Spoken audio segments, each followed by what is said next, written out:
மாதத்தினுடைய கடைசி ஞாயிற்றுக்கிழமை நம்மளை கொண்டு வந்திருக்கிறாரு. தேவன் நமக்கு எப்பொழுதும் போதுமானவராகவே இருக்கிறார். அல்லேலூயா. நம்மளை அவர் பாதுகாக்கிறார், நம்முடைய தேவைகளை யாவையும் சந்திக்கிறார். கர்த்தருடைய நாமத்திற்கு மகிமை உண்டாகட்டும். தேவனுடைய வார்த்தைக்கு நேராக கடந்து போவோம். கடந்த நாட்களில் நம்ம தொடர்ந்து இயேசு ஏன் குழந்தையாக பிறந்தார் என்கிறதை நாம் தியானிச்சுட்டு வருகிறோம். 3 காரியங்களை பார்த்தோம். முதலாவது, தம்முடைய வார்த்தையை நிறைவேற்றுவதற்காக இயேசு குழந்தையாக பிறந்தார். இரண்டாவது, தீமையை நன்மையாய் மாற்றுவதற்கு அவர் இந்த உலகத்திலே குழந்தையாக பிறந்தார். மூன்றாவது, அவர் ஒரு அடையாளமாக குழந்தையாக பிறந்தார். அந்த அடையாளம் நமக்கு உடன்படிக்கையை தருகிறது, நம்பிக்கையை தருகிறது, அது நமக்கு ஞாபகக்குறியாக இருக்கிறது, அது நமக்கு எல்லாவற்றும் நம்மளுக்கு ஒரு காரியத்தை நினைப்பூட்டுகிறதா இருக்கிறது என்று நாம் பார்த்தோம். இந்த நாளிலும் கூட 4வது காரியத்திற்கு நேராக நம்ம கடந்து போகிறோம். இயேசு ஏன் உலகத்திலே ஒரு குழந்தையாக பிறந்தார் அப்படின்ட்டு வாசிப்போம். பிலிப்பியருக்கு எழுதின நிருபம்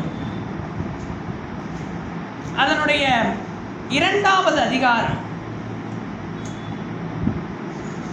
7வது வசனத்தை வாசிப்போம். தம்மை தாமே வெறுமையாக்கி அடிமையின் ரூபம் எடுத்து மனுஷர் சாயலானார். கர்த்தர் என்ன சாயலானாராம்? மனுஷர் சாயலானாராம். கர்த்தர் நினைச்சிருந்தா என்ன சாயலை வேண்டுமானாலும் எடுத்திருக்கலாம். ஏன் அவரை நம்ம அதிகமாக என்ன சொல்கிறோம்? அடிக்கப்பட்ட ஆட்டுக்குட்டின்னு சொல்கிறோம். பழைய ஏற்பாட்டில் பலி என்ன செலுத்தினாங்க? ஆடை தான் பலியாக செலுத்தினாங்க. இப்போ என்ன? ஒரு பரிசுத்தமான ஒரு பொருளை செலுத்தணும் பலி. அது இந்த பாவத்தை நிவர்த்தி செய்யணும்னா அவர் எழுத்தின் பிரகாரமாகவே என்னவா வந்திருக்கலாம்? ஒரு ஆட்டுக்குட்டியாகவே என்ன பண்ணியிருக்கலாம்? வந்திருக்கலாம். ஆனால் அவர் என்னவா வந்தாராம்? மனுஷர் சாயலானார் அப்படின்னு இருக்கும். தேவன் அவரிடத்துல என்ன சொல்கிறது? எப்பொழுதுமே ஒரே காரியம்தான். நீதி, உண்மை, சத்தியம்தான் யார் இடத்துல இருக்கும்? தேவனிடத்துல இருக்கும். தேவனிடத்துல நம்ம எதை பார்க்க முடியாதுன்னா, தேவனிடத்துல அநீதியை நம்ம பார்க்க முடியாது. தேவனிடத்துல குற்றத்தை நம்மளால் பார்க்க முடியாது. தேவனிடத்துல பட்சபாதத்தை பார்க்க முடியாது. தேவனிடத்துல மாறுதலை பார்க்க முடியாது. இப்படி ஒரு மாதிரி அப்படி ஒரு மாதிரி மாறுதலை பார்க்க முடியாது. தேவனிடத்துல வேற்றுமையை பார்க்க முடியாது. ஒருத்தவங்க கிட்ட ஒரு மாதிரியும் இன்னொருத்தவங்க கிட்ட வேற குணத்தில் அப்படி வேற்றுமையாக அவர் நடக்கிறவர் இல்லை. அவரிடத்துல பாவம் இல்லை, அவரிடத்துல வஞ்சனை இல்லை. இப்படிலாம் வேதத்தில் அநேக காரியங்கள் கர்த்தரை குறித்து சொல்லப்பட்டிருக்கு. உங்களுக்கு வேண்டுமானால் இந்த வசனங்களை வேணால் குறித்து கொள்ளுங்கள். அவரிடத்துல அநீதி இல்லை என்று சங்கீதம் 92:14 எழுதப்பட்டிருக்கிறது. தேவனிடத்தில் அநீதி இல்லை. அப்போஸ்தலர் நடபடிகள் 13வது அதிகாரம் 28வது வசனத்தில் தேவனிடத்துல குற்றம் இல்லை அப்படின்னு எழுதப்பட்டிருக்கு. அவரிடத்துல எந்த வகையிலையும் குற்றம் கிடையாது அப்படின்னு. எபேசியருக்கு எழுதின நிருபம் 6ஆம் அதிகாரம் 9வது வசனத்துல இப்படியாக எழுதப்பட்டிருக்கிறது. அவரிடத்துல பட்சபாதம் இல்லை. பட்சபாதம் இல்லை. ஒருத்தவங்களை ஒரு மாதிரி நடத்தியும் இன்னொருத்தவங்களை வேற ஒரு மாதிரி நடத்துகிற பட்சபாதம் இல்லை. யாக்கோபு எழுதின நிருபம் 1ஆம் அதிகாரம் 17வது வசனத்துல இப்படி எழுதப்பட்டிருக்கிறது. அவரிடத்துல எந்த விதமான மாறுதலும் இல்லை. ஒரு விஷயம் ஒன்றை சொல்லி வேறு விஷயத்தை மாற்றி பேசுகிற மாறுதல் இல்லையா. அதே யாக்கோபு 1:17 கடைசியாக எழுதப்பட்டிருக்கிறது. அவரிடத்துல எந்த விதமான வேற்றுமையின் நிழலும் இல்லை. அவர் ஒருத்தவங்க கிட்ட ஒரு கேரக்டராகவும் வேற ஒருத்தவங்கிட்ட வேற கேரக்டராகவும் அவருக்குள்ளேயே பலவிதமான கேரக்டரிஸ்டிக்ஸ் அவர் கொண்டிருக்கிறவர் அல்ல. அவர் ஒரே விதமாக இருக்கிறார். இடத்துல வேற்றுமை இல்லைன்னு என்று எழுதப்பட்டிருக்கிறது. 1 யோவான் 3ஆம் அதிகாரம் 5ஆம் வசனத்துல அவரிடத்துல பாவம் இல்லை அப்படின்னு எழுதப்பட்டிருக்கிறது. உபாகமம் 10ஆம் அதிகாரம் 17வது வசனத்துல அவர் பரிதானம் வாங்குகிறதில்லை. அதாவது லஞ்சம் வாங்கிட்டு வேலை பார்க்கிறவர் யார் கிடையாது? நம்முடைய ஆண்டவர் கிடையாது. தேவனிடத்துல அப்படி பரிதானம் வாங்குகிற பழக்கம் இல்லையா. 1 பேதுரு 2ஆம் அதிகாரம் அதனுடைய 22வது வசனத்துல இப்படியாக எழுதப்பட்டிருக்கிற அவருடைய வாயில வஞ்சனை இல்லைன்ட்டு. அதாவது அவர் நயமா பேசி ஏமாத்தி கூட்டிட்டு வர ஆண்டவர் கிடையாது. அவர் சொல்லுகிறார் என்றால் அதை அப்படியே அவர் நிறைவேற்றுவார். இப்போ நம்ம தேவனுடைய குணத்தை பார்க்கும் பொழுது அந்த குணத்துல எதை நம்ம பார்க்க முடியாது தெரியுமா? தீமையான ஒன்றை பார்க்க முடியாது. ஏனென்றால் அவரிடத்துல என்ன கிடையாது? தீமையே கிடையாது. அவரிடத்துல தீமையே கிடையாது. தீமை அவர்கிட்ட கூட, தீமை உம்மிடத்தில் வருவதில்லை என்று வேதம் சொல்கிறது. அப்படின்னா தீமை நினைச்சா கூட யார்கிட்ட போக முடியாது? ஆண்டவர்கிட்ட போக முடியாது. இப்படிப்பட்ட இந்த ஆண்டவர் இந்த உலகத்தை என்ன பண்ணுகிறாரு? ஸ்தாபிக்கிறார், உலகத்தை உண்டாக்குறார். உண்டாக்கும் பொழுது ஒவ்வொன்றையும் எப்படி திரும்ப படைக்கிறாரு? நல்லதாகவே படைக்கிறார். ஒவ்வொரு காரியத்தை படைக்கும் பொழுது ஆண்டவர் எடுத்துமா சொல்லுவார், இது நல்லதென்று கண்டார் அப்படின்னு இருக்கும். ஆதியாகமம் 1ஆம் அதிகாரத்தை நம்ம எடுத்துக்கொண்டோம் என்றால், முதலாவது தேவன் வெளிச்சத்தை உண்டாக்குகிறார். அந்த வெளிச்சத்தை உண்டாக்கிட்டு 1ஆம் அதிகாரம் 4ஆம் வசனத்தில் தேவன் வெளிச்சம் நல்லதென்று தேவன் கண்டார் அப்படின்னு ஆரம்பிக்கும். இப்போதான் ஆரம்பிக்கிறது, நல்லது அப்படின்னு ஆரம்பிக்கும். ஆதியாகமம் 1:10 நம்ம வாசித்தோம் என்றால், தேவன் வெட்டாந்தரைக்கு பூமி என்றும் சேர்ந்த ஜலத்திற்கு சமுத்திரம் என்று பெயரிட்டார். தேவன் அது நல்லதென்று கண்டார். ரெண்டாவது நல்லதென்று காண்கிறார். அடுத்து 1ஆம் அதிகாரம் 12ஆம் வசனத்தில், பூமியானது புல்லையும் தங்கள் தங்கள் ஜாதியின்படியே விதையையும் பிறப்பிக்கும் பூண்டுகளையும் தங்கள் தங்கள் ஜாதியின்படியே தங்களில் தங்கள் விதையுடைய கனிகளையும் கொடுக்கும் விருட்சங்களையும் முளைப்பித்தது. தேவன் அது எப்படி கண்டாரு? நல்லதென்று கண்டார். அடுத்து 1ஆம் அதிகாரம் 17ஆம் வசனம், அவைகள் பூமியின் மேல் பிரகாசிக்கவும் பகலையும் இரவையும் ஆளவும் வெளிச்சத்துக்கும் இருளுக்கும் வித்தியாசம் உண்டாக்கவும் தேவன் அவைகளை வானம் என்கிற ஆகாய விரிவிலே வைத்தார். தேவன் அது நல்லதென்று கண்டார். அடுத்து 1ஆம் அதிகாரம் 21வது வசனம், தேவன் மகா மச்சங்களையும் ஜலத்தின் தங்கள் தங்கள் ஜாதியின்படியே திரளாய் ஜனப்பிக்கப்பட்ட சகலவித நீர்வாழ் ஜந்துக்களையும் சிறகுள்ள ஜாதி ஜாதியான சகலவித பட்சிகளையும் சிருஷ்டித்தார். தேவன் அது நல்லதென்று கண்டார். அடுத்து அதனுடைய 1ஆம் அதிகாரம் 25வது வசனம், தேவன் பூமியில் உள்ள ஜாதி ஜாதி தேவன் பூமியில் உள்ள ஜாதி ஜாதியான காட்டு மிருகங்களையும் ஜாதி ஜாதியான நாட்டு மிருகங்களையும் பூமியில் ஊரும் பிராணிகள் எல்லாவற்றையும் உண்டாக்கினார். தேவன் அது நல்லதென்று கண்டார். அதனுடைய 25வது வசனம் வரைக்கும் நம்ம வாசித்திருக்கிறோம். 6 நாளுடைய எல்லா படைப்பையும் படைத்து கர்த்தர் என்ன பண்றாரு? அதை எப்படி காண்கிறார்? நல்லதென்று கண்டார் அப்படின்னு இருக்கும். ஆண்டவர்கிட்ட என்ன கிடையாது? தீமையே கிடையாது. நல்லதா எல்லாற்றையும் உண்டாக்கிட்டு கடைசியா மனுஷனை உண்டாக்குறாரு. மனுஷனை உண்டாக்கிட்டு ஆண்டவர் நல்லதுன்னு கண்டாருன்னு பைபிளில் நீங்க படிச்சிருக்கிறீங்களா? எங்கேயாச்சும் படிச்சிருக்கிறீங்களா? தேடி பார்த்து சொல்றீங்களா நல்லதுன்னு ஆண்டவர் பார்த்துருக்கிறாரா அப்படின்ட்டு? நல்லதென்று கண்டாருன்னு நீங்கள் பைபிளில் படிக்க முடியாது. ஏன் தெரியுமா? அவர் நல்லதுன்னு காணலை, வேறு ஒன்றாய் கண்டார். நம்ம அதை தான் இன்னைக்கு தியானிக்க போகிறோம். ஆதியாகமம் 1ஆம் அதிகாரம் அதனுடைய 31வது வசனம், அப்பொழுது தேவன் தாம் உண்டாக்கின எல்லாவற்றையும் பார்த்தார், அது மிகவும் நன்றாயிருந்தது அப்படின்னு இருக்கும். தேவன் மற்ற எல்லாவற்றையும் படைத்துட்டு அதை நல்லதாய் பார்த்தார். ஆனா அதுல மனுஷனை உண்டாக்குன பிறகு அது எப்படி அவருக்கு தெரிஞ்சா? மிகவும் நன்றாய் தெரிந்தது. அல்லேலூயா. தேவன் பல காரியங்களை உண்டாக்குனார். அவர் உண்டாக்குன அதிசயங்கள் எல்லாம் படிக்கும் பொழுது மனுஷன்லாம் ஒரு பொருட்டான்ற மாதிரி இருக்கும். நீங்க யோபுவின் புஸ்தகத்துல 40வது அதிகாரம் அதனுடைய 19வது வசனத்திலிருந்து வாசித்தீங்கன்னா, பெஹமோத் என்கிற ஒரு உயிரினத்தை பற்றி எழுதியிருக்கும். பெஹமோத்னா வேற எதுவும் இல்லை, டைனோசர்னு நம்ம சொல்கிறோம்ல, அந்த டைனோசருக்கு பைபிளில் இருக்கிற ஒரு பேர் தான் பெஹமோத். அதில் நீங்கள் பார்த்துருக்கலாம், ஒரு டைனோசருக்கு ஒரு கழுத்து ரொம்ப பெருசாக இருக்கும், ரொம்ப நீளமான கழுத்து இருக்கும். அந்த டைனோசருக்கு தான் பைபிளில் பெஹமோத்துன்னு பேர். ஆண்டவர் சொல்கிறாரு, என்னுடைய கிரியைகள்லையே பிரதானமான ஒரு கிரியை எது தெரியுமா? இந்த டைனோசர் தான் அப்படின்னு சொல்லி அதை குறித்து யோபுகிட்ட ரொம்ப பேசுவார். அதுக்கு முன்னாடி மனுஷன் நின்னானா நமக்கு முன்னாடி எறும்பு நின்னா எப்படி இருக்குமோ அப்படி தான் இருப்போம். அவ்வளவு பெரிய பிரம்மாண்டமான உருவத்தை உண்டாக்கினார். அதை அவர் சொல்லுகிறார், இது என்னுடைய பிரதானமான கிரியை, என்னோட ஃபர்ஸ்ட் கிரியேஷன்ற மாதிரி அவர் பேசுறாரு. அடுத்து அதே யோபுவின் புஸ்தகம் 41வது அதிகாரத்தை வாசித்தீங்கன்னா, லிவியாதான் என்கிற ஒரு பெரிய பாம்பை பற்றி பேசியிருப்பார். லிவியாதான் என்கிற ஒரு பெரிய பாம்பு, அதை இப்போ உலகத்தில் ஆண்டவர் கொண்டுட்டாரு. ஆனால் அவர் உண்டாக்கும் பொழுது ஒரு பெரிய பாம்பை உண்டாக்குனார்.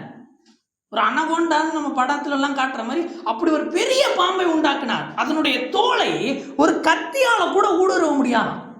அதற்கு முன்னாடி யாரும் நிற்க மாட்டாங்க. அப்படிப்பட்ட ஒரு பெரிய பாம்பு ஆண்டவர் உண்டாக்குனார் இந்த உலகத்தில். அதற்கு முன்னாடி அதை குறித்து எழுதும் பொழுது யோபுவின் புஸ்தகத்தை எடுத்துக்கொள்வோம். அதனுடைய 41ஆம் அதிகாரத்தில் 1ஆம் வசனம் இப்படியாக சொல்கிறது, லிவியாதானை தூண்டிலினால் பிடிக்கக்கூடுமோ, அதன் நாக்கை நீ விடுகிற கயிற்றினாலே பிடிக்கக்கூடுமோ, அதன் மூக்கை நாற்கயிறு போட்டு கட்டக்கூடுமோ, குரட்டினால் அதன் தாடையை உருவ குத்துக்கூடுமோ, அது உன்னை பார்த்து அநேக விண்ணப்பம் செய்யுமோ, உன்னை நோக்கி இச்சக வார்த்தைகளை சொல்லுமோ. அதாவது என்ன சொல்ல வர்றாருன்னா, அது யாருக்கும் பயப்படாது. நீ அதை பிடிக்க போனோன்னே ஐயோ சார் என்னை விட்டுருங்க அப்படின்லாம் உண்டு அது கெஞ்சிக்கிட்டுலாம் இருக்காதுப்பா. ஒரே விழுங்கிட்டு போயிட்டே இருக்கும். ஏன்? அது நான் உண்டாக்கின ஒரு பெரிய கிரியை. வானங்களை குறித்து வேதம் சொல்லுகிறது, வானங்கள் அவர் கிரியையை வெளிப்படுத்துகிறதுன்னு வேதம் சொல்லுது. வானங்கள் அவருடைய கிரியையை வெளிப்படுத்துகிறது என்று வேதம் சொல்லுகிறது. நம்ம இன்னைக்கு நினச்சா, இன்னைக்கு நீங்கள் ஒரு முடிவு எடுக்கிறீங்க, நான் எங்கே போகிறேன், வேற ஒரு கிரகத்துக்கு போகிறேன் அப்படின்னு நீங்கள் முடிவெடுத்தீங்கன்னா, இருக்கிறதுல நெருங்கின கிரகத்துக்கு போகிறதுக்கே நம்மளுக்கு 6 மாதத்துலேருந்து 1 வருஷம் எடுக்கும். பக்கத்தில் இருக்கிற கிரகத்துக்கு நிலாவுக்கு போகணுன்னா இப்போ புது டெக்னிக்லாம் கொண்டு வந்துட்டாங்க. ஒரு 2 months போயிடலாம். ஜஸ்ட் 2 months தான் இப்படி போயிடலாம். இப்போ இந்த வானத்தின் முடிவுன்னு ஒன்று இருக்குல்ல, அதுக்கு நம்மளால் போகவே முடியாது. இருக்கிறதுல இந்த அண்ட சராசரத்தில் வேகமாக பயணிக்கிறதுனா ஒளின்னு சொல்லுவாங்க. அதனால தான் ஸ்பீடை எதை வச்சு கால்குலேட் பண்ணுவாங்கன்னா, லைட்டை வச்சு கால்குலேட் பண்ணுவாங்க. லைட் ஸ்பீடுன்னு தான் சொல்லுவாங்க. நம்ம சூரியன்லேருந்து பூமிக்கு வெளிச்சம் 8 நிமிஷத்தில் வருது. சூரியன்லேருந்து பூமிக்கு வெளிச்சம் வரணும்னா 8 நிமிஷம் ஆகும். அந்த தூரத்தை வெளிச்சம் கிடக்கிறது. ஒளியினுடைய வேகத்தில் போனாலுமே நம்ம இந்த சோலார் சிஸ்டத்தை விட்டு வெளியே போகிறதுக்கு நம்ம ஆயுசு போயிடும். அதுதான் உண்மை. அப்படின்னா இந்த சூரிய குடும்பத்தை தாண்டி ஒரு பால்வெளி மண்டலம் இருக்குது. இந்த பால்வெளி மண்டலங்களை தாண்டி பல கேலக்சிஸ் இருக்குது. இந்த கேலக்சி நிறையா சேர்ந்து தான் ஒரு மொத்த யூனிவர்ஸாக இருக்குது. இவ்வளவு பெரிய அதிசயங்களை உண்டாக்கினவர் இதையெல்லாம் எப்படி பார்த்தாராம்? நல்லா இருக்குன்னு பார்த்தாராம். ஆனால் இதில் மனுஷனை உண்டாக்கிட்டு எப்படி பார்த்தாராம்? மிகவும் நன்றாக இருக்குன்னு பார்த்தாராம். இப்போ அவர் மனுஷனை எப்படி அவர் நினச்சிருக்கிறார்? அப்போ இருக்கிறதுல இந்த உலகத்தில், இந்த அண்ட சராசரத்தில், இல்லை இந்த பரலோகத்தையும் சேர்த்துப்போமே, அதில் மிகப்பெரிய ஒரு ஆசீர்வதிக்கப்பட்ட படைப்பு எதுன்னு பார்த்தா இந்த மனுஷ படைப்பு. மனிதனாய் பிறக்கிறது தான் இந்த அண்ட சராசரத்திலையும் சிறந்த ஒரு படைப்பு. அப்படின்னா நம்ம எவ்வளோ பெரிய பாக்கியம் பண்ணியிருக்கோம். அல்லேலூயா. வானமாக இருந்தாலும் சரி, நட்சத்திரங்களாக இருந்தாலும் சரி, அளவில் இப்போ ஒரு நம்மளுக்கு இருக்கிறதுலே நியரஸ்ட் ஸ்டார் பக்கத்தில் இருக்கிற ஒரு நட்சத்திரத்துக்குள்ள நம்முடைய சூரியன் மாதிரி லட்சம் சூரியனை வைக்கலாம். நம்ம சூரியனுக்குள்ள உலகம் மாதிரி லட்சம் உலகங்களை வைக்கலாம். அப்போ சூரியன் எவ்வளோ பெருசு, அப்போ பக்கத்தில் இருக்கிற நட்சத்திரம் எவ்வளோ பெருசு. இந்த சூரியனுக்குள்ள லட்சம் உலகம் போகும், அந்த நட்சத்திரத்துக்குள்ள லட்சம் சூரியன் போகும். அப்போ இவ்வளவு பிரம்மாண்டங்கள் இந்த அண்ட சராசரத்தில் இருந்தாலும் விசேஷித்த படைப்பு எது தெரியுமா? இந்த மனுஷன். அதனால தான் சங்கீதக்காரன் 8வது சங்கீதத்தில் சொல்லுவார், 8ஆம் சங்கீதம் 4வது வசனம், மனுஷனை நீ நினைக்கிறதற்கோ மனுஷகுமாரனை நீர் விசாரிக்கிறதற்கும் அவன் எம்மாத்திரம் என்கிறேன். நீர் அவனை தேவ தூதரிலும் சற்று சிறியவன் ஆக்கினீர், மகிமையும் நாடும் கனத்தினாலும் அவனை என்ன பண்ணினீர்? முடிசூட்டினீர் அப்படின்னு இருக்கும். ஏன் மனித பிறவி இவ்வளவு ஆசீர்வதிக்கப்பட்ட பிறவினா, மற்ற எல்லாம் பிரம்மாண்டமாக இருக்கிறது, மனிதன் மாத்திரம்தான் மகிமையாக இருக்கிறான். அல்லேலூயா. நான் மாத்திரம்தான் தேவனுடைய சாயலில் உண்டாக்கப்பட்டிருக்கிறோம். அதனால தான் கர்த்தர் மனுஷனை உண்டாக்கி உலகத்தில் வச்சுட்டு உலகத்தை பார்த்தா உலகம் ரொம்ப அழகாக இருக்குது. ஆண்டவரே பார்த்து சந்தோஷப்படுகிறார். அவர் மனுஷனை உண்டாக்கின பிறகுதான் என்ன பண்ணார்? போய் ஓய்ந்திருந்தார் என்று வேதம் சொல்கிறது. ஏன்னா அது வரைக்கும் அவருக்கு அதில் என்ன வரல? சாட்டிஸ்ஃபேக்ஷன் வரல. பா என்னவோ குறையுது, என்னவோ குறையுது, என்னவோ குறையுது. ஒவ்வொரு நாளும் உலகத்தில் ஒவ்வொன்றும் உருவாக்குறாரு. ஆனால் ஆண்டவருக்கு எப்படி இருக்கு? என்னவோ குறையுது. ஒரு கம்ப்ளீட்னஸ் வரல, ஒரு முழுமை வரல. பார்த்து பார்த்து உண்டாக்கி கடைசியில் மனுஷனை வச்சுட்டு பார்க்குறாரு. பா இப்போதான் எப்படி இருக்கு? ஒரு முழுமை வந்திருக்கு. இப்படி தான் மனிதனை தேவன் படைத்தார். மனுஷனுக்கு என்ன தந்தார்? மகிமையும் கனத்தையும் தந்து அவன் மேலே ஒரு நோக்கத்தையும் வைத்தார். அவனை சும்மா உண்டாக்கல, அவனை குறித்து என்ன வைத்திருந்தார்? ஒரு நோக்கம், ஒரு திட்டம் வைத்திருந்தார். ஆனால் நாள் போக போக என்ன ஆயிடுச்சுன்னா, தேவன் மனுஷன் மேலே வைத்த நோக்கத்தை மனுஷனால் தாங்க முடியும். அது எவ்வளவு ஆண்டவருக்குள்ள நெருங்கினவங்களா இருந்தாலும் அவங்களுக்கு கொடுத்த சித்தத்தை மனுஷனால் என்ன பண்ண முடியல? தாங்கவே முடியல. வாயை திறந்து என்ன தெரியுமா கேட்க ஆரம்பிச்சிட்டாங்க? ஆண்டவர், நான் செத்து போனால் நல்லா இருக்கும், நான் செத்து போனால் நல்லா இருக்கும். சில உதாரணங்களை சொல்லுகிறேன். முதலாவது யோபு. நம்ம எல்லாருக்குமே யோபு பக்தனை பற்றி தெரியும். யோபுவினுடைய வாழ்க்கை மேலே தேவனுக்கு ஒரு திட்டம் இருந்துச்சு. என்னன்னா, பிசாசு கையில் அவனை கொடுத்தாலும் அவன் என்ன பண்ண மாட்டான்? என்ன மறுதளிக்க மாட்டான். அவனை நிச்சயமாக நான் என்ன பண்ணுவேன்? சீக்கிரமாக அவனை விடுவிச்சு அவனை ஆசீர்வதிப்பேன். இது அவருடைய நோக்கம், அவருடைய திட்டம், அவன் மேலே இருக்கிற சித்தம். ஏன்னா அதற்கு முந்தின வாழ்க்கையை குறித்து வேதத்தில் கர்த்தர் எழுதலை, அதுக்கு பிந்தின வாழ்க்கையை குறித்து வேதத்தில் கர்த்தர் எழுதலை. எதை எழுதி வச்சிருக்கிறார்? இந்த உபத்திரவப்பட்ட காலத்தை. ஏன்? அதுதான் கர்த்தர் அவன் மேலே வைத்திருந்த திட்டம். ஆனால் யோபு என்ன தெரியுமா பண்ணுவார்? அதனுடைய 3ஆம் அதிகாரம் 1ஆம் வசனத்திலிருந்து 6ஆம் வசனம் வரைக்கும். யோபு 3:1-6 வரைக்கும். அதற்கு பின் யோபு தன் வாயை திறந்து தான் பிறந்த நாளை சபித்து வசனித்து சொன்னது என்னவென்றால், நான் பிறந்த நாளோ ஒரு ஆண் பிள்ளை உற்பத்தி ஆயிற்றென்று சொல்லப்பட்ட ராத்திரியும் அழிவதாக, அந்த நாள் அந்தகாரப்படுவதாக, தேவன் உயரத்திலிருந்து அதை விசாரியாமலும் ஒளி அதன் மேல் பிரகாசியாமலும் அந்தகாரமும் மரண இருளும் அதை கரைப்படுத்தி மப்பு அதை மூடி மந்தார நாளின் பயங்கரங்கள் அதை அருக்களிப்பாக்குவதாக, அந்த ராத்திரி அந்தகாரம் பிடிப்பதாக, வருஷத்தின் நாட்களில் அது சந்தோஷப்படுகிற நாளாயிராமலும் மாதங்களின் கணக்கிலே அது வராமலும் போவதாக, அந்த ராத்திரி தனிமையாயிருப்பதாக, அதிலே கம்பீர சத்தம் இல்லாமற் போவதாக. இவர் என்ன பண்றாரு? தன்னுடைய பிறந்த நாளை சபிக்கிறார்.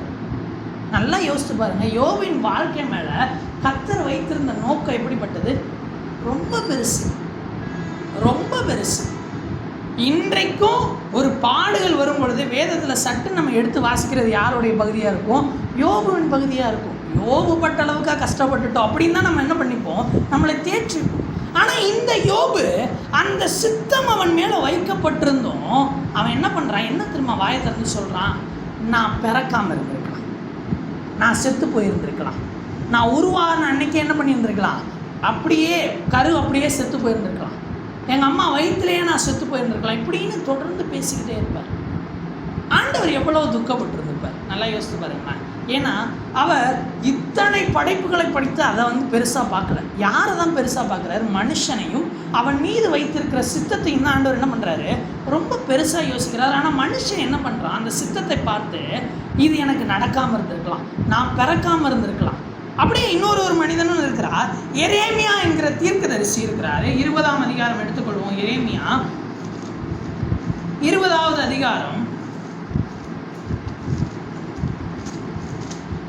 அதனுடைய 14ஆம் வசனத்திலிருந்து 18ஆம் வசனம் வரைக்கும் நீங்கள் வாசித்தீங்கன்னா, நான் பிறந்த நாள் சபிக்கப்படுவதாக, என் தாயார் என்னை பெற்ற நாள் ஆசீர்வதிக்கப்படாதிருப்பதாக. அதனுடைய 18வது வசனம், நான் வருத்தத்தையும் சஞ்சலத்தையும் கண்டு என் நாட்கள் வெட்கமாய் கழியும்படிக்கு நான் கர்ப்பத்திலிருந்து வெளிப்பட்டதென்ன? நான் எதுக்கு எங்கள் அம்மா வயிற்றுலேருந்து வெளியே வந்தேன்? உள்ளே நான் செத்து போயிருந்திருக்கலாமே. யாரு? கர்த்தரால் தெரிந்து கொள்ளப்பட்ட தீர்க்கதரிசி. ரொம்ப வயசானவர்லாம் கிடையாது. எரேமியா இளம் வயதில் தெரிந்து கொள்ளப்பட்ட ஒரு தீர்க்கதரிசி, ஒரு இளம் தீர்க்கதரிசி. இஸ்ரவேல் ஜனங்களுக்கு ரொம்ப கடைசி காலத்தில் முன்ன நின்று கர்த்தருடைய வார்த்தைகளை சொல்லி அடையாளங்களை காண்பித்து இப்படி தான் தேவன் உங்களை நடத்துவார்னு சொன்ன ஒரு முக்கியமான தீர்க்கதரிசி இந்த எரேமியா. இவர் மேலே ஆண்டவர் வைத்திருந்த நோக்கம் பெருசு. ஆனால் அவர் என்ன தெரியுமா சொல்கிறாரு? இந்த வருத்தத்தெல்லாம் நான் ஏன் அனுபவிக்கணும்? இந்த கஷ்டத்தெல்லாம் நான் ஏன் அனுபவிக்கணும்? இதுக்கு நான் பிறக்காமல் இருந்திருக்கலாமே. ஆண்டவருக்கு எவ்வளோ துக்கமாக இருந்திருக்கும். எத்தனை ஆசையோடு எரேமியாவை உண்டாக்கியிருப்பார். அவன் மேலே எத்தனை கனவுகளோடு இந்த திட்டத்தை வைத்திருப்பார். ஆனால் அவர் எப்படி புரிஞ்சுக்கல. என்ன பண்ணுறாரு? இது ஏன் எனக்கு வந்துச்சு? நான் பிறக்காமல் இருந்திருக்கலாம், எலியா என்கிற தீர்க்கதரிசியை குறித்து நம்ம வேதத்தில் வாசிக்கிறோம். 1 ராஜாக்கள் அதனுடைய 19வது அதிகாரம் அதனுடைய 4வது வசனத்தில், அவன் வனாந்திரத்தில் ஒரு நாள் பிரயாணம் போய் ஒரு சூரை செடியின் கீழ் உட்கார்ந்து தான் சாக வேண்டும் என்று கோரி, போதும் கர்த்தாவே, என் ஆத்துமாவை எடுத்துக்கொள்ளும், நான் என் பிதாக்களை பார்க்கிலோ நல்லவன் அல்ல என்று சொல்லி அப்படின்னு இருக்கும். இந்த எலியா யாரு? பெரிய தீர்க்கதரிசிங்க, பெரிய தீர்க்கதரிசி. ஆண்டவர் ஒரு தீர்க்கதரிசின் மேலே இப்படி ஒரு திட்டத்தை வைப்பாரா அப்படின்னு பார்த்தா ஆச்சரியப்படக்கூடிய தீர்க்கதரிசி. என்னது? இவருக்கு மரணமே கிடையாது. இவரை குறித்த தேவனுடைய திட்டம் என்னது? இவர் சாகவே கூடாது, உயிரோடு இருக்கணும். இன்றளவும் எலியா மறிக்கவில்லை, உயிரோடு எங்கே போயிட்டாரு? வானத்துக்கு எடுத்துக்கொள்ளப்பட்டார். ஆனால் இவ்வளோ பெரிய திட்டத்தையும் மேன்மையும் உடைய இந்த எலியா என்ன கேட்குறாரு? போதும் கர்த்தாவே, என் பிராணனை எடுத்துக்கொள்ளு, என் பிராணனை எடுத்துக்கொள்ளுங்க, எனக்கு வேணாம், நான் செத்து போயிடுறேன். ஆண்டவர் குறித்திருக்கிற நோக்கம் என்னது? நீ சாகவே கூடாதுப்பா. அதுக்கு அப்படியே நேர் ஆப்போசிட்டாக யார் கேட்குறா? எலியா கேட்குறாரு, போதும் கர்த்தாவே, என்னை எடுத்துக்கொள்ளு. ஏன்? 450 பாகால் தீர்க்கதரிசிகளை எதிர்க்கும் போது கூட அசராத மனுஷன் ஒரு பெண் ஒரு மிரட்டலை விட்டதுக்காக பயந்து போய் இந்த வார்த்தையை சொல்லுவார்.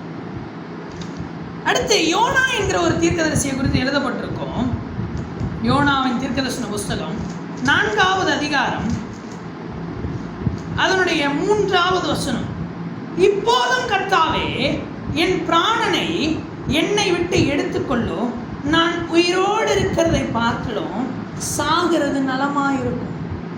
இந்த யோனா யாரு? இவரும் ஒரு பெரிய தீர்க்கதரிசிங்க.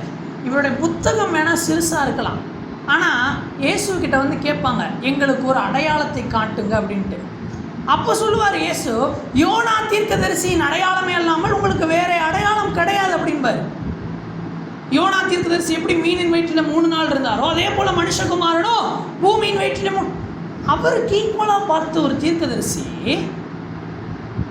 அவரை சாகணும்னு விட்டணும்னா மீன் ஆண்டவர் அனுப்பாமலே இருந்திருக்கலாமே. மீன் அனுப்பி காப்பாற்றி கூட்டிகிட்டு வந்தா இவர் சொல்கிறாரு, போதும் கர்த்தாவே, என் பிராணனை எடுத்துக்கொள்ளும். இன்னும் ஒரு பெரிய ஒருத்தர் இருக்கிறாரு, இவர் இந்த வார்த்தையை சொல்லுவாரா அப்படின்னு இருக்கும். அப்படிப்பட்ட ஒரு மனுஷன் இருக்கிறாரு. என்னாகமம் புஸ்தகம் அதனுடைய 11ஆம் அதிகாரம் அதனுடைய 15வது வசனம், உம்முடைய கண்களில் எனக்கு கிருபை கிடைத்ததானால் இப்படி எனக்கு செய்யாமல் என் உபத்திரவத்தை நான் காணாதபடிக்கு இப்பொழுதே என்னை கொன்று போடும் என்று வேண்டிக் கொண்டான். யார் தெரியுமா? மோசே. எங்கும் உண்மை உள்ள மனுஷன். ஆண்டவரே இஸ்ரவேல் ஜனங்களை நான் கொன்றுறேன் அப்படின்னு சொல்லும் பொழுது குறுக்க நின்று, இல்லை ஆண்டவரே இப்படி நீங்கள் செய்யக்கூடாது அப்படின்னு போராடின மனுஷன் இன்னைக்கு வந்து சொல்கிறாரு, என்னை கொன்று போட்டுருங்க அப்படின்ட்டு. எதனால அப்படி கேட்டார்? அதுக்கு முந்தின வசனம் இப்படியாக சொல்லுகிறது, இந்த ஜனங்கள் எல்லாரையும் நான் ஒருவனாய் தாங்கக்கூடாது, எனக்கு இது மிஞ்சின பாரமாக இருக்கிறது. நீங்கள் என் மேலே வச்சிருக்கிற சித்தம் எனக்கு எப்படி இருக்கு? மிஞ்சின பாரம், என்னால் தாங்க முடியாத பாரம். இந்த நம்ம பார்த்த 5 பேருமே சரி, யோபு சரி, எரேமியா சரி, எலியா சரி, யோனா சரி, மோசே சரி, இவங்க எல்லாருமே ஏன் எங்களுக்கு சாவு வேணும் சாவு வேணும்னு கேட்டாங்கன்னா, அவங்க மேலே ஆண்டவர் வைத்த சித்தம் அவங்களுக்கு எப்படி இருந்துச்சு? மிஞ்சின பாரம், மிஞ்சின பாரம். இப்போ இவங்கெல்லாம் என்ன சொல்ல வராங்க அப்படின்னா, ஆண்டவரே நீங்கள் தேவன், நீங்கள் திட்டம் பண்ணிடுவீங்க, நாங்கள்லாம் யார்? மனுஷங்க. எங்களால் என்ன பண்ண முடியல? இந்த சித்தத்தை தாங்கவே முடியல, எங்களால் தாங்க முடியல. நீங்கள் தேவன், நீங்கள் கொடுத்துருவீங்க, நாங்கள்லாம் யார்? மனுஷங்க, அற்ப மனுஷங்க. ஆண்டவர் அப்படி உண்டாக்கலை. ஆண்டவர் மகிமையினாலும் கனத்தினாலும் நிறையப்பட்டவராய் ஒரு சிறந்தவனாக தான் யாரை உண்டாக்குனாரு? மனுஷனை உண்டாக்குனாரு. ஆனால் கர்த்தரோடு நெருங்கி அவர் இருதயத்தை புரிஞ்சு அவரோடு வாசம் பண்ணுகிறவர்களே அவர் சித்தத்தை எப்படி சொல்ல ஆரம்பிச்சிட்டாங்க? ஆண்டவர் இது மிஞ்சின பாரம், மனுஷனால் இது என்ன பண்ண முடியாது? தாங்கவே முடியாது. ஒரு அக்யூசேஷன் வைக்கிறாங்க. என்னது? மனுஷனால் நீங்கள் நினைக்கிறதெல்லாம் என்ன பண்ண முடியாது ஆண்டவரே? செய்யவே முடியாது. நீங்கள் இவ்வளவு எதிர்பார்த்தீங்கன்னா எங்களால் தாங்கவே முடியாது. இப்போ இதுதான் சூழ்நிலை. உலகத்தில் ஆண்டவருக்குள்ளே வருகிற எல்லாருமே இப்படி ஒரு பாதையில் போகிறாங்க. என்னது? ஆண்டவருடைய திட்டமும் சித்தமும் எப்படி இருக்கு அவங்களுக்கு? மிஞ்சின பாரம். இவர்களை நான் சில உதாரணமாக தான் சொல்கிறேன். இது போக ஆபிரகாமை எடுத்துக்கிட்டாலும் சரி, ஆகார் இடத்துல அவன் பிரவேசித்தான். ஏன்? அவனால் காத்துக்கிட்டு இருக்க முடியல. ஆண்டவர் காத்துருன்றாரு. அது எப்படி இருக்கு? மிஞ்சின பாரமாக இருக்குது. வயசு போதேன்னு ஒரு பக்கம் கவலையாக இருக்குது. அதனால அவர் போய் என்ன பண்ணுறாரு? இஸ்மவேலை பெற்றுக்கொள்ளுகிறார். யாக்கோபும் அப்படிதான். சில காரியங்களில் ஏன் போய் நீ ஈசாக்கு கிட்ட நீ போய் இப்போ ஆசீர்வாதத்தை வாங்கிக்கிட்டேன்னு கேட்டால், இப்போ விட்டால் எனக்கு என்ன கிடையாது, ஆசீர்வாதம் கிடையாதுன்னு சொல்லுவார். ஏன்பா தப்பு பண்ணீங்க? வெயிட் பண்ணலாமே. இல்லாண்டவர் எப்படி வெயிட் பண்ணுறது? அப்பா இறந்து போயிட்டாருன்னா எனக்கு என்ன தரமாட்டார்? ஆசீர்வாதம் தரமாட்டார். அப்பாவுக்கு என்ன ஆயிடுச்சு? ஏற்கனவே கண்ணு போயிடுச்சு. அவர் எப்படி இருக்கிறாரு? சாக போகிறேன்னு இருக்கிறாரு. அப்படி தானே அவர் சொல்லுவார். என் மரண நாள் என்னைக்குன்னு தெரியாதுப்பா, அதனால தான் ஏசாவை கூப்பிட்டேன்னு சொல்லுவார். போய் எனக்கு நான் உண்மையை சொல்கிறேங்க, ஈசாக்கு சாகவே இல்லை. ரெபேக்கா, நம்ம ரெபேக்கா அம்மா கூட செத்து போயிட்டாங்க. ஈசாக்கு எப்போ திரும்ப செத்தாரு? யாக்கோபு போயிட்டு, யாக்கோபு இத்தனை பிள்ளைங்களை பெற்றெடுத்து 20 வருஷம் கழிச்சு திரும்ப வர்றாரு. நம்மளால் இன்னும் கண்ணு தெரியாமல் உட்காந்துட்டே தான் இருக்கிறார், இன்னும் போகலை. ஆனால் அவர் நினச்சிக்கிட்டார் என்னது? நான் சாக போகிறேன். எல்லாரும் நினச்சிட்டாங்க என்னது? அப்பா சாக போகிறாரு. அதனால் என்ன பண்ணிடணும்? ஆசீர்வாதத்தை வாங்கிடணும். எல்லாருக்குமே அந்த வெயிட்டிங், தேவ சித்தம் எப்படி இருக்கு? மிஞ்சின பாரம், பொறுக்க முடியல, யாராலையுமே பொறுக்க முடியல. இப்போ இது ஏன் அப்படின்னா, அவங்க எல்லாரும் ஒரு காரணம் சொல்கிறாங்க. என்னது? நாங்கள்லாம் மாம்சத்தில் இருக்கிறோம், மனுஷனாக இருக்கிறோம், அதனால் நாங்கள் என்ன பண்ணிடுறோம்? விழுந்து போயிடுறோம். இப்போ ஆண்டவர் பார்க்குறாரு, இது மனிதனை உண்டாக்கின் நோக்கமும் அல்ல. மனிதனால் இதுதான் செய்ய முடியும் கிடையாது, மனிதனால் இதை தாண்டியும் செய்ய முடியும். அவர் மனிதனை எல்லா அதிகாரத்தோடு உண்டாக்குனார். இந்த உலகம் முழுவதையும் யாருக்கு கீழ்ப்படுத்தி வச்சிருக்கிறாரு? மனுஷனுக்கு ஆண்டவர் கீழ்ப்படுத்தி வைத்திருக்கிறார். அவரை தம்முடைய சாயலாக உண்டாக்கி தம்முடைய சுவாசத்தை தான் யாருக்குள்ள வச்சிருக்கிறாரு? மனுஷனுக்குள்ள வச்சிருக்கிறாரு. சொல்ல போனோம்னா நாம யாரு? ஆண்டவருடைய ஒரு சாயல், அவருடைய ஒரு ரெப்ளிகா. அப்போ நமக்குள்ள என்னென்ன வல்லமைகள் இருக்கும். இப்போ இதெல்லாம் மனுஷன் என்ன பண்ணிட்டான்? அறியாமல் இருக்கிறான். அறியாததுனால ஒன்று சொல்கிறான், எங்களால் இதை தாங்க முடியல, எங்களால் இது முடியாது, அதை செய்ய முடியாது, இது பாரமாக இருக்குது, நான் செத்துட்டா நல்லா இருக்கும், நான் செத்துட்டா நல்லா இருக்கும். இப்போ இந்த இதை மாற்றுவதற்கு தேவன் தெரிந்தெடுத்த ஒரு காரியம் என்ன தெரியுமா? அவன் நம்மை போல மாறினார். அல்லேலூயா, அல்லேலூயா. முற்றிலுமாக கிறிஸ்து மனிதனாக மாறினார். ஒரு மனுஷனுடைய எல்லா ஸ்டேஜ்லையும் அவன் எப்படி இருக்கலாம், அவனால் என்னென்ன செய்ய முடியும்னு இப்போ மனிதனுக்கு அவர் காண்பிக்கணும். அதற்கு அவர் தெரிந்தெடுத்த ஒரு வழிதான் அவர் இந்த உலகத்தில் குழந்தையாக பிறந்தது. அல்லேலூயா. 4வது காரியமாக நாம் தியானிக்க போகிறது, ஏன் கிறிஸ்து குழந்தையாக வந்தார் என்றால், அவர் நம்மை போல மாறி நமக்கு முன்னுதாரணமாக. அல்லேலூயா. 4வது காரியத்தை நாம் தியானிப்போம். எபிரேயருக்கு எழுதின நிருபம் அதனுடைய 2வது அதிகாரம் அதனுடைய 14வது வசனம். எபிரேயருக்கு எழுதின நிருபம் அதனுடைய 2வது அதிகாரம் அதனுடைய 14வது வசனம் இப்படியாக சொல்கிறது, ஆதலால் பிள்ளைகள் மாம்சத்தையும் இரத்தத்தையும் உடையவர்களாய் இருக்க அவரும் அவர்களைப் போல் மாம்சத்தையும் இரத்தத்தையும் உடையவரானார். மரணத்துக்கு அதிகாரியான பிசாசானவன் தமது மரணத்தினாலே அழிக்கும்படி ஜீவ காலமெல்லாம் மரண பயத்தினாலே அடிமைத்தனத்திற்குள்ளானவர்கள் யாவரையும் விடுதலை பண்ணும்படி அப்படியானார். அல்லேலூயா. இப்போ மனுஷனுக்கு என்னன்னா, ஒரு பாரம் வரப்பெல்லாம் ஒருவேளை நம்ம செத்துருவோம், அவ்வளோதான், நம்மளால் இனி தாங்க முடியாது, சாவு சாவு சாவுன்னு சொல்லிட்டு இருக்கிற இந்த மரணத்துக்குள்ள இருக்கிறவங்கள விடுதலை ஆக்குவதற்காக ஆண்டவர் என்ன பண்ணுகிறாராம்? அவருடைய பிள்ளைகள் மாம்சத்தையும் இரத்தத்தையும் உடையவர்களாக இருக்க அவரும் மாம்சத்தையும் இரத்தத்தையும் உடையவர் ஆனார் என்று வேதம் சொல்கிறது. இப்போ ஆண்டவர் என்ன பண்ணுகிறாரு? 100% மனுஷனாக வரார்.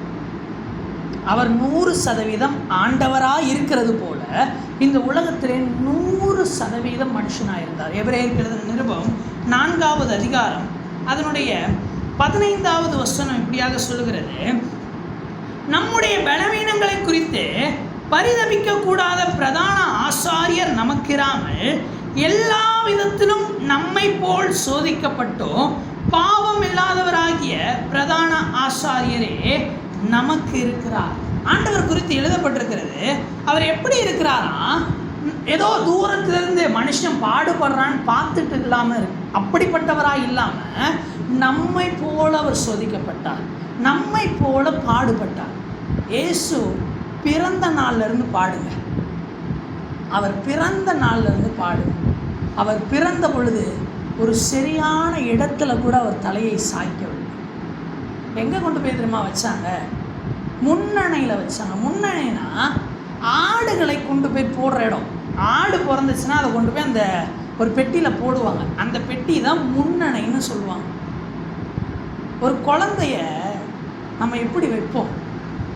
அதுக்கு ஒரு கேரி நெஸ்ட்டு வாங்கி அதுக்குள்ளே பொதுன்னு குழந்தைய வச்சு சாஃப்டாக அதில் வர சொல்லுவோம், தலையை பிடி, குழந்தை தலையை பிடிம்பாங்க, குழந்தைக்கு குளிரக்கூடாது க்ளவுஸ் போடுன்பாங்க, காதுக்கு ஏதாவது வைன்பாங்க, தலையில் குள்ளா போட்டு விடுவாங்க, காலில் ஷூ போட்டு விடுவாங்க, கையில் க்ளவுஸ் போட்டு விடுவாங்க, துணி போட்டு விடுவாங்க, துணிக்கு மேலே ஒரு பெட்ஷீட்டை போற்றுவாங்க, அதுக்கு மேலே ஒரு நெஸ்ட்டை போட்டு அடைப்பாங்க. எதுக்கு? குழந்தை நல்ல கதகதான் இருக்கும். ஆனால் இயேசுவை பிறந்த உடனே துணியில் சுற்றி அப்படி முன்னணையில் ஒரு வைக்கோல்களின் மேலே அப்படியே கிடத்துறாங்க. அவர் பிறந்த நாள்லேருந்து அவர் உபத்திரவத்திற்குள்ளாகவே வளர்கிறார். அவருடைய 1-2 வயசு இருக்கும், அவர் எகிப்துக்கு ஓடுறார். சாஸ்திரிகள் நல்லா போயிட்டு இருந்த குடும்பத்தில் குழப்பம் உண்டு பண்ணுற மாதிரி வந்தாங்க. என்ன பண்ணுறாங்க? அப்படியே பொன் வெள்ளை போல தூபவர்கள்லாம் வச்சாங்க, பின்னாடி ஆப்பியும் வச்சுட்டு போனானுங்க. நல்லா வீட்டில் இருந்தவங்கள துரத்தி விட்டாங்க. எகிப்துக்கு போகிறாரு. அங்கேருந்து எங்கே போகிறாரு? நாசரேத்துக்கு போகிறாரு. நாசரேத்தில் என்ன பண்ணுறாரு? தச்சு தொழில் பார்க்குறாரு. தன் தகப்பனோடு கூட தச்சு தொழில் பார்க்குறாரு. ஒரு கட்டத்தில் இயேசுடைய தகப்பனாகிய யோசேப்பு மரித்து போகிறாரு. தொடர்ந்து தச்சு தொழில் பார்த்துக்கிட்டு இருந்தார். எது வரைக்கும்? 30 வயது வரைக்கும். 30 வயது ஆகுது, ஊழியத்திற்கு வராரு. 3 வருஷம் தான் ஆண்டவர் ஊழியத்துக்கு டைம் எடுத்துக்கிட்டாரு. அவர் தலை சாய்க்கவே இல்லை. பகலெல்லாம் நடந்து ஊழியம் பண்ணார், ராத்திரியெல்லாம் உட்காந்து ஜெபம் பண்ணார். ஒரு மனுஷன் இந்த துன்பத்துக்கு மேலே ஒரு துன்பம் அடைய முடியாதுன்ற துன்பத்தை கர்த்தர் அனுபவித்தார். அல்லேலூயா. அவர் நமக்காக அனுபவித்து எதற்காக இதெல்லாம் செஞ்சார்? நம்மளுடைய கெப்பாசிட்டியை காட்டுறதுங்க. இதெல்லாம் ஒரு தேவ வல்லமையில் செய்யலை. இதை நல்லா புரிஞ்சுக்கோங்க. கர்த்தர் இதை எதையுமே ஆண்டவருடைய பரலோக வல்லமையில் செய்யலை, மாம்ச பலத்தில் தான் செஞ்சார். அவர் நடந்ததாக இருக்கட்டும், அவர் ஓடினதாக இருக்கட்டும், தூங்காமல் விழித்திருந்ததாக இருக்கட்டும், இது எல்லாவற்றையும் அவர் மாம்சத்தில் செய்தார். எதற்காக இதெல்லாம் செஞ்சார்? நமக்காக செஞ்சார். அல்லேலூயா. நமக்கு ஒரு மாதிரியை வைத்து போவதற்காக இதையெல்லாம் செய்தாதான். எபிரேயருக்கு எழுதின நிருபம் 2ஆம் அதிகாரம் 18வது வசனத்தில் இப்படியாக எழுதப்பட்டிருக்கும், ஆதலால் அவர் தாமே சோதிக்கப்பட்டு பாடுபட்டதினாலே அவர் சோதிக்கப்படுகிறவர்களுக்கு உதவி செய்ய வல்லவராக இருக்கிறார். எதற்காக அவர் இவ்வளவு பாடுபட்டாரு? நமக்கு உதவி செய்கிறதற்காக. காட்டுறாரு, நீ சாதாரண ஒரு படைப்பு கிடையாது, நீ ஒரு விசேஷித்த படைப்பு. உனக்குள்ளாக நான் வைத்திருக்கிற ஆற்றல் சாதாரண ஆற்றல் கிடையாது, அது ஒரு பெரிய வல்லமை. அதனால தான் இயேசு சொல்லி கொடுப்பாரு. இயேசு பல அற்புதங்களை செய்வார், அடையாளங்களை செய்வார். ஒரு விஷயம், ஒரு அத்தி மரத்தை பார்த்து என்ன பண்ணுவார்? பட்டு வந்துட்ட கனி இல்லை நீ போ அப்படின்னோடனே அது என்ன பண்ணுமா? வேரிலிருந்து உச்சி வரைக்கும் பட்டு போயிடும். அப்படியே பேதுரு கேட்பார், ஆண்டவரே நீங்கள் பட்டு சபித்த அத்திமரம் என்ன ஆயிடுச்சு? பட்டு போயிடுச்சுன்னு ஆண்டவர் சொல்லுவார், நீ விசுவாசித்தால் இதிலும் மேலானவைகளை செய்வாய். அல்லேலூயா. இதெல்லாம் ஆண்டவர் ஏன் நம்மளுக்கு சொல்லி கொடுக்குறாரு? நம்ம சாதாரணமானவர்கள் கிடையாது, நாம் சாதாரணமானவர்கள் கிடையாது. அதுவும் இல்லாமல் அவர் ஒருவன் மேலே திட்டம் வைக்கிறாருன்னா அந்த திட்டமும் சாதாரணமானது கிடையாது. அதை நம்ம தான் என்ன பண்ண மாட்டோம்? சரியாய் புரிந்து கொள்ள மாட்டோம். நம்முடைய தேவன் என்ன பண்ணுறாரு? ஒரு குழந்தையாய் பிறந்து குழந்தைக்கு என்னென்ன பாடுகள் வரும் எல்லாத்தையும் கற்றுக்கிறார், எல்லாவற்றையும் கற்றுக்கிறார். இந்த பிரச்சனை வந்தால் மனுஷன் எப்படி யோசிப்பான், இந்த பிரச்சனை வந்தால் மனுஷன் எப்படி சிந்திப்பான், ஒரு இளம் வயசில் இருக்கிற ஒரு பையனுக்கு என்னென்ன பிரச்சனைகள் வரும், என்னென்ன தடுமாற்றங்கள் வரும் இயேசுவுக்கு தெரியும். ஒரு புருஷனான பிறகு என்னென்ன பாரங்கள் வரும் இயேசுவுக்கு தெரியும். ஒரு வியாதிப்படும் பொழுது என்னென்ன எண்ணங்கள் வரும் இயேசுவுக்கு தெரியும். ஒரு வேதனை வரும் பொழுது, ஒரு தோல்வி வரும் பொழுது என்னென்ன குழப்பங்கள் வரும் இயேசுவுக்கு தெரியும். ஒரு ஏமாற்றம், ஒரு என்ன சொல்றது, ஒரு சூழ்ச்சி ஒருவனுக்கு நமக்கு விரோதமாய் செய்யப்படும் பொழுது நமக்கு என்னென்ன நேரிடும் இயேசுவுக்கு தெரியும். அவர் இந்த எல்லா பாதைகளையும் தம்முடைய வாழ்க்கையில வாழ்ந்து பார்த்தார். யாருக்காக? நமக்காக. நான் முன்னதாக சொன்னேன், இந்த முக்கியமான நபர்கள் எல்லாம் எங்க விழுந்து போனாங்க? தேவ சித்தம் என்ன ஆகுது, அவங்களுக்கு மிஞ்சின பாரமா இருக்குன்னு சொன்னாங்கல்ல. இயேசுவும் அந்த பாதையில போய் பார்க்கிறாரு. கெத்செமனே தோட்டத்தில் இப்படியாக இயேசு சொல்லுவாரு. லூக்கா எழுதின சுவிசேஷம் அதனுடைய 22வது அதிகாரம், லூக்கா 22வது அதிகாரம் 41 மற்றும் 42வது வசனம். அவர்களை விட்டு கல்லறை தூரம் அப்புறம் போய் முழங்காற்படியிட்டு, பிதாவே உமக்கு சித்தமானால் இந்த பாத்திரம் என்னை விட்டு நீங்கும்படி செய்யும், ஆயினும் என்னுடைய சித்தத்தின்படி அல்ல உம்முடைய சித்தத்தின்படியே ஆக கடவுதென்று செபம் பண்ணினார். பாருங்க, பழைய ஏற்பாட்டின் பரிசுத்தவான்கள் எல்லாருமே ஒரு இடத்துல மனுஷனா பிறந்ததை நினைச்சு வேதனைப்பட்டாங்க. ஏன்? இந்த சித்தம் எனக்கு மிஞ்சின பாரமா இருக்கு. இந்த இஸ்ரவேல் ஜன மாதிரி நானும் அதில் நடக்கிற ஒரு ஆளாக இருந்தால் எனக்கு என்ன பிரச்சனையே இல்லையே, இத்தனை பேரையும் நான் மேய்க்கணுமே அப்படின்னு மோசையெல்லாம் பாரப்படுகிறார். இயேசு அந்த வாழ்க்கையை வாழ்ந்து காட்டுகிறார். இதை எப்படி மேற்கொள்ளணும்? அவருக்கும் பாரமாக தான் இருந்துச்சு. என்னது? சிலுவையில் சற்று நேரம் யாரும் பிரிஞ்சிருக்கணும் தெரியுமா?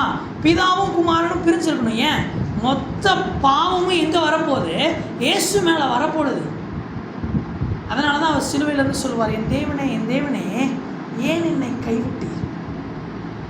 இயேசுவுக்கு எது பிடிக்காது தெரியுமா? அவரும் பிதாவும் பிரிஞ்சிருக்கிறது பிடிக்காது. ஆனால் இப்போ உலகத்தை பரிசுத்தமாக்குவதற்கு என்ன செய்யணும்? அவரும் பிதாவும் பிரிஞ்சிருக்கணும். கொஞ்ச நேரம் இந்த பாவத்தை எல்லாம் இவர் சுமந்து தீர்க்கணும். இப்போ உடம்புல ரத்தத்தை சிந்தி சிந்தி தீர்க்கணும். இது அவருக்கு பழக்கமில்லாத ஒன்று, பிடிக்காத ஒன்று. இது இயேசுக்கு இது என்ன தெரியுமா? மிஞ்சின பாரம். இயேசுக்கு இது என்னது? மிஞ்சின பாரம். அவருடைய பரிசுத்தத்திற்கு ஒரு மிஞ்சின பாரம் தான் இது.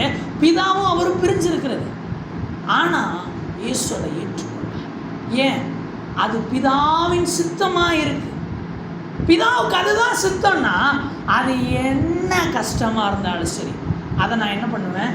ஏற்றுக்கொண்டு அதற்காக வாழ்வேன். இங்கே அழகாக சொல்கிறார், ஆரம்பிக்கும் பொழுதும் பிதாவே உமக்கு சித்தமான இந்த பாத்திரம் நீங்கள், ஆயினும் என்னுடைய சித்தத்தின்படி அல்ல உன்னுடைய சித்தம். எந்த அளவுக்கு அவருக்கு மிஞ்சின பாரம் தெரியுமா? அவருடைய வேர்வை துவாரங்கள்லேருந்து என்ன வர ஆரம்பிக்குது? ரத்தம் வர ஆரம்பிக்குது.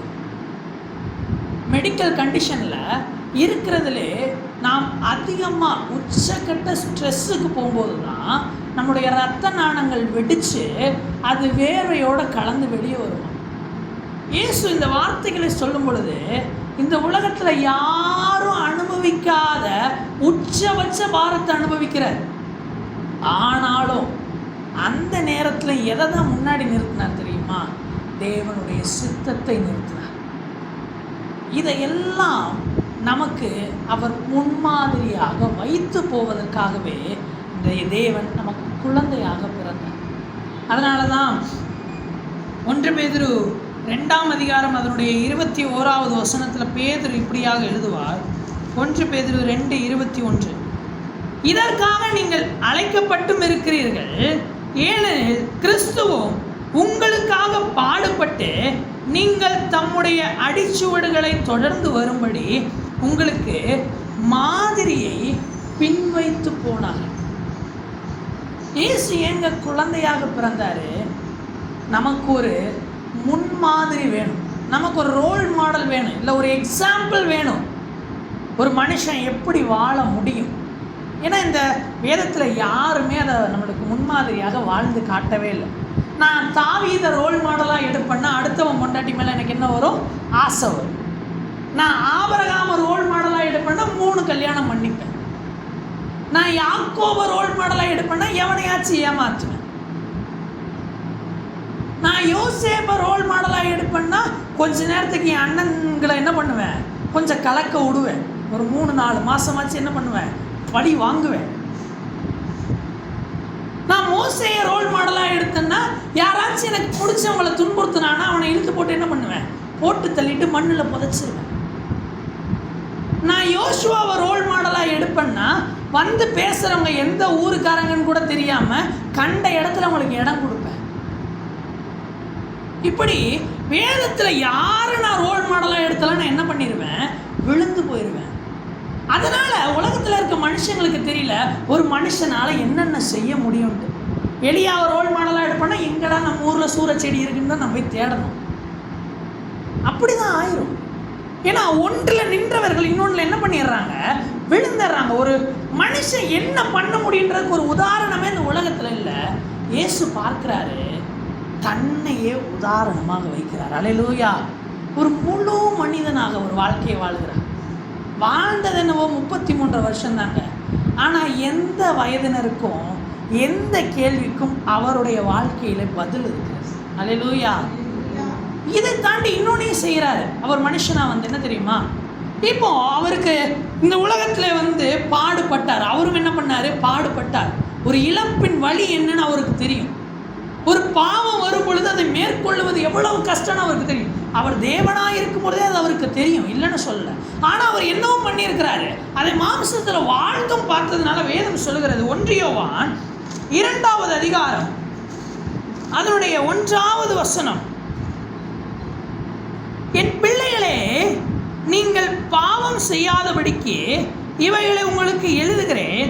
ஒருவன் பாவம் செய்வானானால் நீதிபரராகிய இயேசு கிறிஸ்து நமக்காக பிதாவினிடத்தில் பரிந்து பேசுகிறவராயிருக்கிறார். இயேசு ஏன் தெரியுமா நம்மை போல வந்தார். இப்போ பிதா பரலோகத்தில் இருக்கிறார். பிதா பரிசுத்தமானவர். அவரை பார்க்க கூட முடியாது. யார் பார்த்தாலும் என்ன ஆயிடுவாங்கன்னா இறந்து போயிடுவாங்க. மனுஷன் கிடையாது, தேவ தூதர்களாலே அவரை பார்க்க முடியாது. கேருவீன்கள் அவருக்கு மேலாக நின்று பாடும் பொழுது கூட தங்கள் முகத்தை மறைச்சிக்கிட்டு பாடுறாங்க. ஏன்? மகிமை இருக்கு. இப்போ இந்த மகிமை பரலோகத்திலிருந்து நம்மை பார்க்கும் பொழுது நம்மள சில பலவீனங்கள் வருது, அசுத்தங்கள் வருது, விழுந்து போகிறோம், துக்கப்படுறோம். இப்போ மோசே மாதிரி நம்ம நின்று என்ன பண்ணுறோம், ஆண்டவரே போதும் நான் செத்து போகிறேன்னு சொல்லும்போது பிதா அவர் மகிமை உள்ளவர். இப்போ அவர் யோசிக்கிறாரு, இவனுக்கு நான் எவ்வளவு கிருபைகளை தந்தா இவன் என்ன பண்ணுறான், இதை துச்சமாக எண்ணுகிறான். அப்போது பக்கத்தில் ஒருத்தர் நிற்கிறாரு. இயேசு பக்கத்தில் நின்று என்ன பண்ணுறாரு, ஆண்டவரே வேண்டாம், ஏன் அந்த பாதையில் நான் போயிருக்கிறேன், இந்த பாதையில் அவன் அவ்வளோதான், அப்படி தான் இருப்பான், அவன் கஷ்டப்படுவான், அவனுக்கு இது தாங்க முடியாத வேதனை தான், அதனால் நீங்கள் இந்த வாட்டி மன்னிச்சு விட்டுருங்க. கிறிஸ்து நமக்காக பரிந்து பேசுகிறார். அல்லேலூயா. பரலோகத்திலே நமக்காக ஒருவர் இருக்கிறார் என்றால் அது நம்முடைய கிறிஸ்து. அவர் ஏதோ தெய்வமாக இருந்து நமக்காக கிரியை செய்யவில்லை, நம்மை போல மாறி நம்முடைய வாழ்க்கையை அவர் வாழ்ந்து பார்த்தார். ஏன் அவர் குழந்தையாக வர வேண்டும்? ஒரு குழந்தையின் அழுகையின் அர்த்தம் கூட என் இயேசுவுக்கு தெரியும். அல்லேலூயா. பெற்றவங்களுக்கு கூட தெரியாமல் இருக்கலாம். அதான் ஒரு இதில் பார்த்தேன், ஒரு குழந்தையோட ஃபோட்டோவை போட்டு மேலே எழுதியிருப்பாங்க, நான் கொசு கடிக்குதுன்னு அழுகிறேன், எங்கள் அம்மா எனக்கு பால் கொடுக்குறாங்க, நான் இப்போ எப்படி நான் சொல்லுவேன், எனக்கு இங்கே அரிக்குது அப்படின்ட்டு. ஏன்னா அதுக்கு என்ன தான் தெரியும், அழ மட்டும்தான் தெரியும். ஆனால் கிறிஸ்து அந்த வாழ்க்கையும் வாழ்ந்து ஒரு குழந்தை அழுகிறதை கூட அவர் புரிந்து கொள்ளுகிறவராக இருக்கிறார். நம்மை போல நம்முடைய வாழ்க்கையை நம்முடைய இடத்துல இருந்து, அதான் சொல்லுவாங்க இங்கிலீஷில் ஒரு சொல்லுவாங்க, அவனுடைய ஷூவில் இருந்து பாரு அப்படின்னு சொல்லுவாங்க. அதாவது அவன் இடத்துல ஒன்றை வச்சு பாரு, அப்போ தான் உன் கஷ்டம் அப்படி. அந்த கேள்வி நம்ம ஆண்டவர்கிட்டலாம் கேட்கவே முடியாது. ஆண்டவரே என் இடத்துல இருந்து பார்த்தா தான் உங்களுக்கு தெரியும், உன்னை விட மோசமான இடத்துலலாம் நான் இருந்தேன்ப்பா. அதனால தான் இந்த முதலாவதாக வாசித்த வசனத்தினுடைய பிலிப்பியர் 2ஆம் அதிகாரம் 6ஆம் வசனம் இப்படியாக சொல்லுவோம். பிலிப்பியர் 2:6 அவர் தேவனுடைய ரூபமாயிருந்தோ தேவனுக்கு சமமாயிருப்பதை கொள்ளையாடின பொருளா எண்ணாமல் தம்மை தாமே வெறுமையாக்கி அடிமையின் ரூபம் எடுத்து மனுஷ சாயலானார். இங்கே என்ன தெரியுமா சொல்கிறாரு பவுல்? ஆண்டவர் ஏன் தெரியுமா இப்போ மனுஷனாக வந்தார், இல்லை மாம்சத்தில் பிறந்தார்? ஒருத்தன் அவரை பார்த்து இப்படி விரல் நீட்டி, நீங்கள் ஆண்டவர், உங்களுக்கு என்ன பிரச்சனையே இல்லை, நான் மனுஷன், எனக்கு தான் எல்லா பிரச்சனையும், இப்படி அவர் ஆண்டவராக இருப்பது என்னவோ ஈஸியாக கிடைச்ச ஒரு பொருளாக யாரும் எண்ணிடக்கூடாதுன்ட்டு ஆண்டவர் தாம் ஆண்டவராக இருப்பதற்கு தாமே ஒரு கிரயத்தை உண்டு பண்ணி கொடுத்தார். அல்லேலூயா. அவர் ஏன் மனுஷனாக வந்தார் தெரியுமா? ஏன் மாம்சத்தில் நம்மை போல் ஆனார் தெரியுமா? ஏதோ நான் ஆண்டவர், நீங்கள் மனுஷன், நீங்களாம் பாடுபடுறீங்க, நான் உங்களை அப்படியே ஆள்றேன் அப்படின்லாம் இல்லைப்பா. நான் இதை இன்னும் ஒரு கொள்ளையாடின பொருளாகலாம் நான் எண்ணுகிறது இல்லை. நான் உங்களைப் போலவும் இருப்பேன், உங்களைப் போலவும் வாழுவேன். கொள்ளையாடின பொருளாக எண்ணாமல் தம்மை தாமே வெறுமையாக்கினார். இதனால் அவர் என்ன சொல்லித்தராரு? தேவ சித்தம் மிஞ்சின பாரம் கிடையாது. அதே போல் உங்களுடைய பலவீனங்களை பார்த்துட்டு நான் சும்மா இருக்கிறவரும் கிடையாது. அல்லேலூயா. தேவன் நம்முடைய பலவீனங்களை பார்த்துட்டு அவர் சும்மா அப்படியே பரவாயில்ல, இந்த கஷ்டம்லாம் படணும் அப்படின்னு இருக்கிறவர் இல்லை. நமக்காக அவர் பரிதவிக்கிறார். பிதாவின் அருகே நின்று பரிந்து பேசுகிறார். நம்முடைய வேதனைகளை அவர் அறிகிறார். பவுல் போய் கேட்குறார், ஆண்டவரே இந்த முள் எனக்கு வேதனையாக இருக்குது அப்படின்றப்போ, எனக்கு தெரியும்பா இது உனக்கு வேதனை தான், நான் உனக்கு என்ன தரேன்? கிருபையை தரேன், கிருபையை தரேன். இந்த கிருபை உனக்கு என்ன தரும்? பலன் தரும். இந்த பலன் என்ன பண்ணும்? அந்த வேதனையிலிருந்து உன்னை விடுதலையாகும். ஏன்? அவருக்கு தெரியும் ஒரு வேதனை எப்படிப்பட்டது. அவர் நமக்கு ஒரு மாதிரியை வைத்து போயிருக்கிறார். இந்த உலகத்தில் மாம்சத்தில் அவர் வெளிப்பட்டு ஒரு மாதிரியை வைத்து போயிருக்கிறார். நம்ம இப்போ என்ன தெரியுமா பண்ணணும்? இது வரைக்கும் இந்த உலகத்தில் ஒரு பர்ஃபெக்ட் எக்ஸாம்பிள் கிடையாது ஒரு மனுஷன் எப்படி வாழணுன்றது. ஆனால் கிறிஸ்து எதை வச்சுட்டு போயிட்டாரு? ஒரு உதாரணத்தை, ஒரு முன்மாதிரி என்ன பண்ணிட்டாரு? வைத்து விட்டு போயிட்டாரு. நம்ம இப்போ என்ன பண்ணணும்? அந்த முன்மாதிரியை பின்பற்ற வேண்டும். அந்த அடிச்சுவடை என்ன பண்ணணும்? பின்பற்றி போகணும். நம்ம வாழ்க்கையில் ஒருத்தவங்க நம்மளை ஏமாத்துறாங்களா? இயேசுவை குறித்து எடுத்து படிங்க. யூதாஸ் முத்தம் கொடுக்குறான். ஆண்டவர் சொல்லுவார், சிநேகிதனே அப்படின்பார். சிநேகிதனே அப்படின்பார். ஏமாத்துக்காரனே, இதுக்கு தான் போனியா அப்படின்லாம் அவர் கேட்கல. சிநேகிதனே, முத்தத்தினாலே காட்டி கொடுக்கிறார். பேதுரு மறுதளிக்கிறார், 3 தரம் மறுதளிக்கிறார். சேவல் 2 தரம் கூவுது. ஆண்டவர் எதுவுமே பேசல. இப்படி திரும்பி அவன் முகத்தை அப்படி பார்க்கணும். பார்த்ததுக்கே ஆளுக்கு கண்ணு கலங்கி ஓடிட்டார். திரும்ப வராரு. பேதுரு எங்கே போகிறாரு? வாங்க மீன் பிடிக்க போவோம். ஃபஸ்ட்டு மீன் பிடிக்கிறத விட்டு தான் இந்த ஆளை கூட்டிகிட்டு வந்தா. திரும்பி எங்கே போகிறாரு? மீன் பிடிக்க போவோம் அப்படின்னோடனே பின்னாடியே போகிறாரு. கரையில் நின்றுட்டு, பிள்ளைகளே ஏதாயிலும் இருக்கிறதா? யோவான் சொல்கிறாரு, அது இயேசு. பேதுரு தண்ணிக்குள்ளே குதிச்சு நீந்தி கிட்ட வந்துட்டு உட்கார்றாரு. பேதுருவே, என் மீது அன்பாக இருக்கிறாயா? ஆண்டவரை நேசிக்கிறேன். பேதுருவே, என் மீது அன்பாக இருக்கிறாயா அப்படின்னு கேட்பாரு. உண்மை நேசிக்கிறேன் ஆண்டவர்.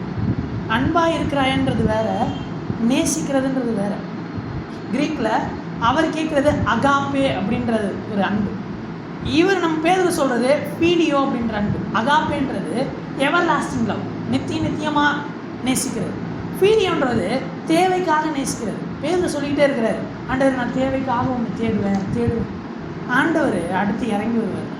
சரி பேதுருவே, என் மேலே அன்பாக தான் இருக்க மாட்டேன், நேசிக்கிறேன்றியே, என்னை நீ நேசிப்பாயா கடைசி வரைக்கும்? ஆண்டவர் இறங்கி வருவார். ஏன்? அவருக்கு தெரியும் இந்த பாடுகளின் வேதையை என்னன்னு.